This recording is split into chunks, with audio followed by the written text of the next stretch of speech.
Eleu akaja, walato milioni osile borakaja. Eleu akaja, walato milioni osile borakaja.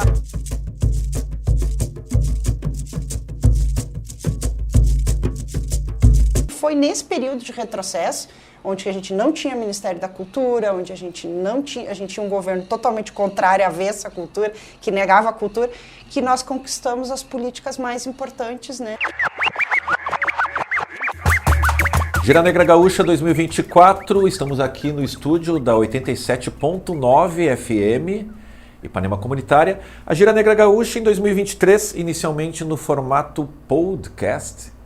Agora 2024, dentro da Lei Paulo Gustavo, a verba do Governo Federal, execução através da Prefeitura de Porto Alegre, e a Gira, ou Gira, deixa a Gira girar, segue a sua caminhada. Eu sou o Richard Serraria, aqui comigo André de Jesus. E hoje a gente vai conversar com a Paty Afonso, do Ministério da Cultura, a representação em Porto Alegre, e a gente já vai de cara já para aproveitar, né, a presença da Paty, uma felicidade para a gente te ter junto conosco. Fala um pouquinho do processo de retomada do Ministério da Cultura a partir de 2023, o que significa isso para o tecido cultural brasileiro, né? Dá para a gente usar esse termo, pensar assim, né? A abrangência disso, a capilaridade da cultura num país com graves desigualdades sociais como o Brasil, mas ao mesmo tempo com uma cultura pujante. O Ministério da Cultura efetivamente que destine recursos para a população através das políticas públicas. Fala um pouquinho para a gente dessa retomada. Bom dia, né? É um prazer estar aqui participando do podcast Gira Gaúcha com o André e o Richard, são meus amigos de longa data, né? E, enfim, acho que a gente está num processo bem interessante de retomada. Acho que era uma pauta que estava uma lacuna, né, muito grande no Brasil nos últimos anos, né? O desmonte do Ministério da Cultura, a não implementação das políticas, a negação da cultura, inclusive utilizar isso, né, para o avanço do fascismo, porque a gente vê que uma população que não tem cultura, ela acaba sendo domesticada, ela acaba sendo doutrinada, ela acaba sendo levada, né, para esses cultos, né, esses fascistas, esses mitos, né, que surgem de tanto em tanto tempo na nossa história, né? Mas eu acredito que a retomada ela vem justamente da mobilização social. Eu acho que não é uma questão que nós da esquerda, né, defendemos, né, a implementação do Ministério da Cultura, ter o Ministério de Cultura, mas eu acho que vem também muito dessa mobilização, né, da sociedade brasileira no último período muito forte, tanto que foi nesse período de retrocesso, onde a gente não tinha Ministério da Cultura, onde a gente tinha um governo totalmente contrário, avesso à cultura, que negava a cultura, que nós conquistamos as políticas mais importantes, né, deste último período, as políticas estruturantes, né, a Aldir Blanc I, que foi um auxílio emergencial para os artistas que foram os primeiros a parar, os últimos a voltar a retomar suas atividades, a Lei Paulo Gustavo e o Programa Nacional Aldir Blanc. Muito legal. Eu também queria dialogar um pouco com a Paty num fenômeno histórico que a gente está sempre fazendo aqui nos programas do videocast, com todos, né, com todes, trazer um fenômeno histórico para a nossa conversa, né, inicial. E isso é importante que a Paty traz esse fenômeno político real do golpe, né, no Brasil e a perda do processo democrático e a perseguição aos fazedores culturais, né, esse é o fato hoje. Mas antes disso nós tivemos a ocupação do MINC, né, num governo anterior ao golpismo, ou no governo ponte ao golpismo, que todos nós aqui fomos os ocupantes do MINC, para que o Ministério ficasse, que não acabasse com o Ministério. Já no pré-golpismo já estava existindo a tendência de acabar com o Ministério. A Paty, o Richard, nós, os ponteiros de cultura, fomos parte desse processo. Então, essa mobilização social dos artistas, ela é uma coisa importante. Eu queria que a Paty, inclusive que agora, com o Ministério na retomada, ela pudesse pensar como que nós estamos nos organizando nesse tecido social para poder receber, na real, essa luta toda que a Paulo Gustavo e Aldir Blanc estão em efetivação, né, no Brasil. E queria que tu falasse um pouco de como que tu tá vendo essa participação da sociedade nessas leis, o que tu tá imaginando que podemos avançar. É isso mesmo, eu acho que a gente aprendeu com muitos movimentos sociais, né? Nós, trabalhadores da cultura, nos aprendemos a nos mobilizar, temos referências como o MST, como o Movimento de Luta pela Moradia, como o movimento sindical, e nós talvez tardiamente na história do Brasil, se tu for pensar por esse aspecto, né, eu deixo mais para os historiadores avaliarem isso, mas tardiamente a gente aprendeu a se mobilizar, a ocupar, reivindicar o que é do nosso direito, porque não é um favor, é um direito social, é um direito constitucional, gravado na Constituinte, o direito à cultura, o acesso à cultura. Então, eu acho que foi bem lembrado, né, as ocupações, acho que foi um símbolo muito importante, né, nessa retomada. E eu acho que já estamos experimentando, então, agora na implementação dessas leis, nessa retomada do MINC, essa atuação decisiva da participação social na implementação das leis. Tanto na Lei Paulo Gustavo como na Aldir Blanc, para o município implementar esses recursos, ele precisa ouvir a comunidade, desenhar os editais, saber o que é a necessidade daquela localidade, da implementação dos recursos. Não é da cabeça do gestor, né, que é um ente federado importante, né, que desenvolve a política na pauta, mas não é da cabeça, é com a participação social. Legal. Tu está falando também, né, parte do direito à cultura, e a gente também teve agora recentemente em Brasília a 4ª Conferência Nacional, e as 6 secretarias, né, criadas em 2023, após isso que a gente está colocando aí, esse esvaziamento do MINC, a cidadania e diversidade cultural, direitos autorais e intelectuais, economia criativa e fomento cultural, formação, livro, leitura, audiovisual e também os comitês de cultura. Aproveita, aqui a possibilidade nesse momento, né, de a gente também informar para grande parte da população, fazer um balanço do que ficou definido, digamos assim, dentro dessa dinâmica da 4ª Conferência Nacional de Cultura. Atualiza para a gente, 4ª Conferência Nacional de Cultura, realizada há pouco agora, em março, né, em Brasília. Primeiro dizer que faziam 10 anos que a gente não tinha conferência, né, no Brasil. A última foi em 2013, então é muito tempo, né, sem a gente fazer o debate, né, das prioridades. Tanto que o nosso Plano Nacional de Cultura, ele findou, né, porque é um plano para 10 anos, né, então nós tínhamos a necessidade também de fazer essa retomada. E já começamos, assim, no ano passado, né, acompanhando as conferências municipais, daí eu acho que o escritório, né, estadual do MINC também teve um papel importante, né, acompanhar no interior da cidade os debates. O debate feito por eixos, foram 6 eixos, né, que nós trabalhamos para chegar à nossa 4ª conferência, né.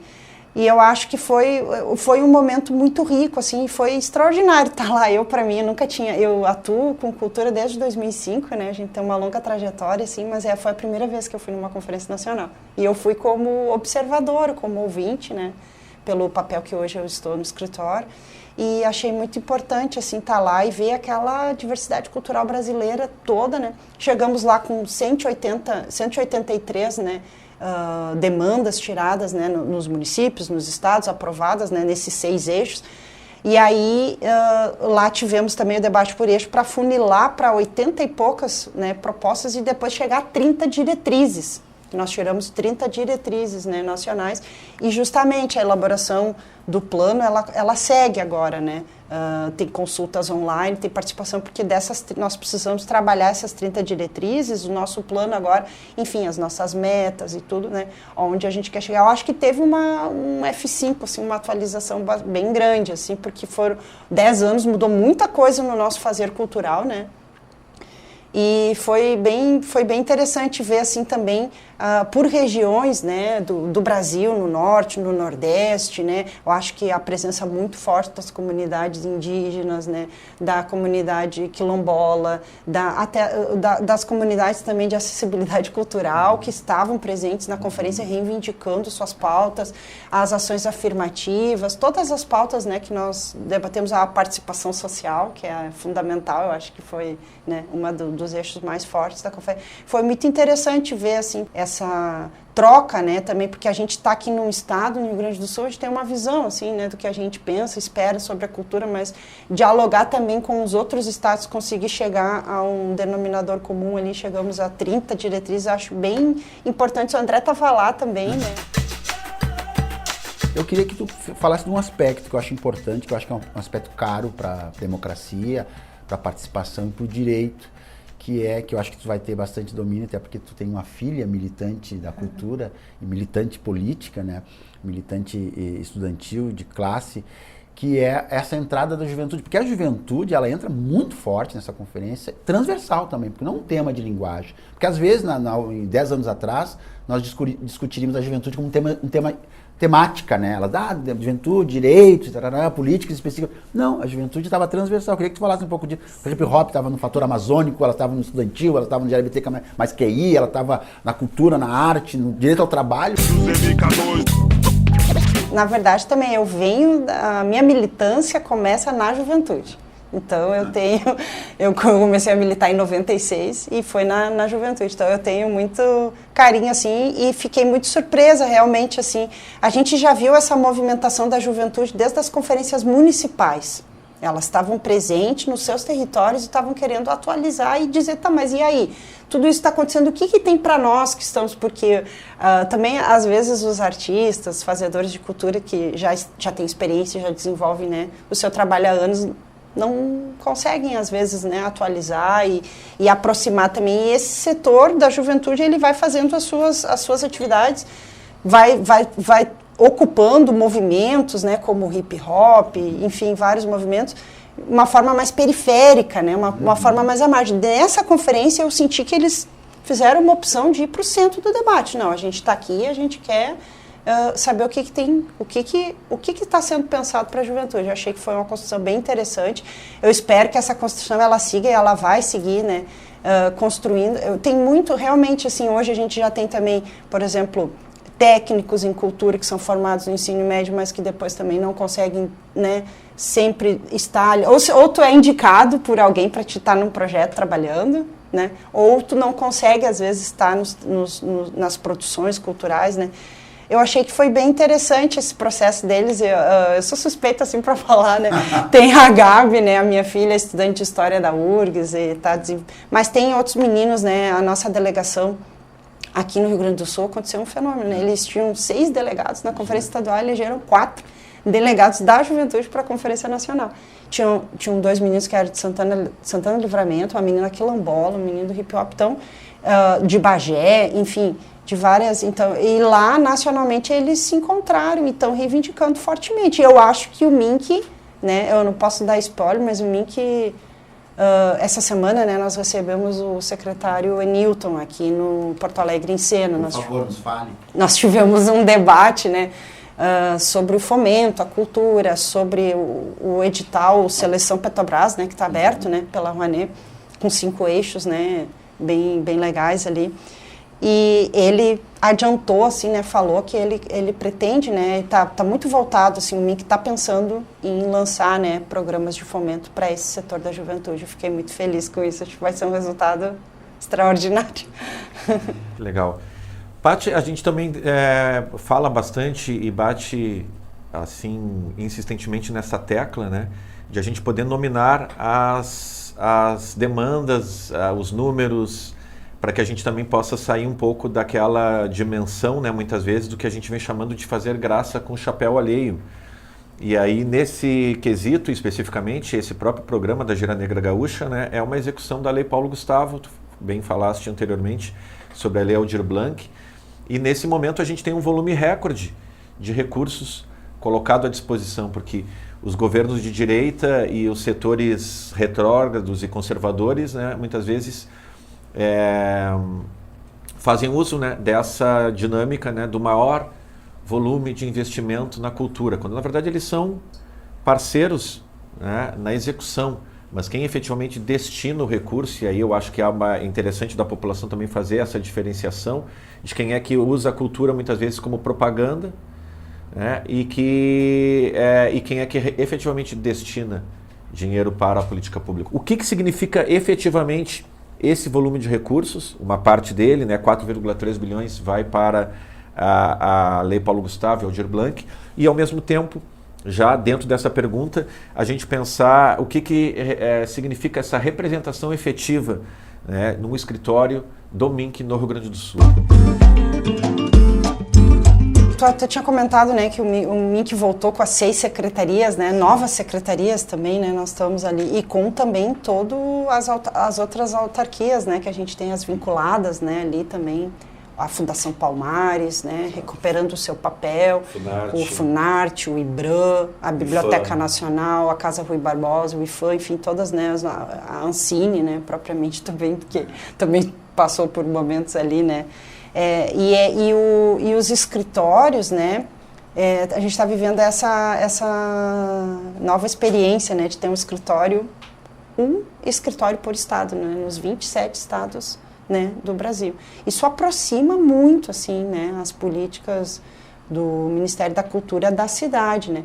Ele tem um papel de representação institucional, assim, do MINC, mas ele tem também esse papel de relação com os entes federados, né, com o Estado, com o município, mas ele tem também esse papel de escuta, né, da sociedade, dos ativistas, né, de promover aquele acesso mais direto ali, né, às vezes divulgar um edital que as pessoas nem estão sabendo do seu cotidiano, né, fazer roteiros, viajar nas cidades, ver as realidades ali, né, então nas conferências foi muito interessante isso.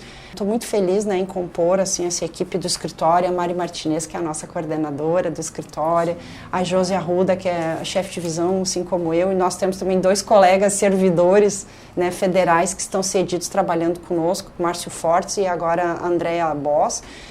Um vem do Instituto Federal, o outro vem do Ministério da Saúde, e o Ministério da Saúde que a gente se espelha tanto, né, na implementação do SUS, na implementação do sistema, e a gente está trabalhando realmente para a implementação, acho que a tarefa principal é a implementação do sistema, né. Agora, recentemente, durante a conferência, aprovou o marco, né, regulatório, uma lei que estava tramitando há 7 anos no Congresso, né. Então, com o marco agora aprovado, né, e as cidades, né, fazendo esse esforço em ter o seu sistema municipal de cultura, com plano, conselho, fundo, implementar isso de fato, né, e aí a gente poder também, com o marco, né, eu acho que, vindo ao encontro à tua pergunta, deixar mais claro o papel de cada ente federado, né, o município, o Estado e a União, o que cabe para cada um, né, dentro dessa execução. Hoje a gente está realmente com esse montante, né, de volumes, né, para a implementação das políticas. A PNAB agora vai ser a maior e mais estruturante política, né, de cultura, porque é um recurso continuado, são 5 anos, né, de investimento. Né. Em 5 anos vão ser 952 milhões de cultura no Rio Grande do Sul. Então isso é muito bom, assim, né? Mas a gente realmente precisa também que os municípios, os estados também façam a sua parte. Não é porque o MINC está colocando esses orçamentos que os municípios têm que retroceder no seu orçamento, não. Muito pelo contrário, eles têm também que fazer o seu investimento, né, o aporte de recursos, né, investimentos na cultura. Essa é um pouco da nossa conversa do Gira, como que a gente também faz essa formação política nesses papéis, né, do Sistema Nacional, que a gente fala do SUS, SUAS, e isso é uma coisa muito bem definida e escurecida para o SUS. O papel da Prefeitura para o SUS é muito claro, escuro, do Estado e do município. Essa ainda é um caminho que o escritório vai ter com a sociedade, né?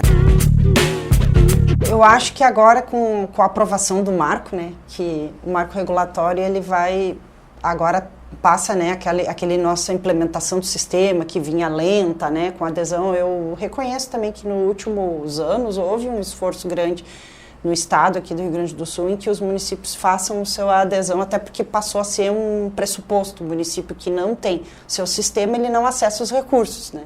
Eu acho que foi um método interessante, assim, adotado, mas a gente precisa que ele não seja só uma lei, né, no município aprovado, um plano, um sistema. Ele precisa que ele realmente funcione.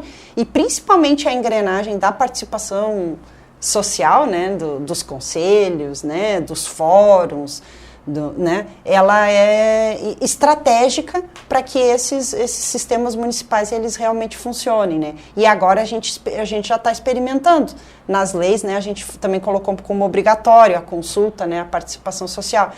Agora com o marco, agora o marco foi aprovado, ele está indo para sanção. E depois vem a regulamentação. Vai ficar mais claro ainda essa divisão entre as tarefas entre os entes federados, que vai ser muito bom, né? Eu acho que, inclusive, a obrigatoriedade também de investimentos locais, né, na cultura.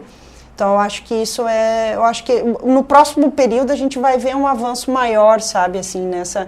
E acho que agora o plano nacional também, o novo plano, essas 30 diretrizes que nós tiramos na conferência, porque se tu for ver também os planos municipais estão um pouco também desatualizados, ainda estão com aquela leitura de 10 anos atrás, né, de 5 anos atrás, né. Então, eu acho que o novo plano, ele também coloca novos desafios, novas metas, novos... paradigmas que a gente precisa, né, atingir. Nós ali no escritório a gente está tentando fazer também bem um acompanhamento, sabe, a execução dessas leis, né. Nós temos hoje no MINC, no site do MINC, uma plataforma que tu pode ver ali, acompanhar os dados em tempo real, cada estado do Brasil, cada cidade, como está a implementação. E até agora, recentemente, o ano passado, né, a gente viu muitos municípios estavam assim, batendo quase que na mesma tecla sobre a prorrogação da Lei Paulo Gustavo, prorrogação, até que se aprovou a prorrogação e a execução vai até o final agora desse ano de 24. Mas a gente já está vendo também que, primeiro, a gente teve 483 municípios, 11 municípios do estado do Rio Grande do Sul não aderiram a Paulo Gustavo. Uma pergunta no ar. Por que você não aderiu a um recurso que está disponível para o município, que não tem contrapartida? O governo federal não pede contrapartida, né? Por que você não aderiu? Bom, é um dado, é uma informação. 11. Para o Programa Nacional de Blanc, 26 municípios do estado não aderiram. Não solicitaram, era só uma adesão simples na plataforma, você, né, pedir ali. O mais importante, eu acho que a gente aqui mencionar, né, a importância nesse momento dessa retomada, né, do Ministério da Cultura no âmbito nacional e de como isso está realmente mexendo nesse tecido cultural, né, nacional, né, estadual, municipal, etc. Gira Negra Gaúcha ou Gira, Deixa, Gira, Girar. Meu pai veio de Aruanda e minha mãe é Iemanjá. E hoje a gente teve aqui a Paty Afonso conosco nesse episódio. Acompanhe a gente no nosso canal no YouTube, Gira Negra Gaúcha. A gente tem também a coluna do Brasil de Fato RS. Eu sou o Richard Serraria, aqui comigo André de Jesus. E nós somos a Gira Negra Gaúcha repaginada em 2024 na versão videocast. Estamos dentro da Lei Paulo Gustavo, como parte da Lei Paulo Gustavo. A execução é do município de Porto Alegre. A gente está nos outros formatos audiovisuais e você segue conosco, nos acompanhando, e a gente volta em breve. Um abraço, até mais.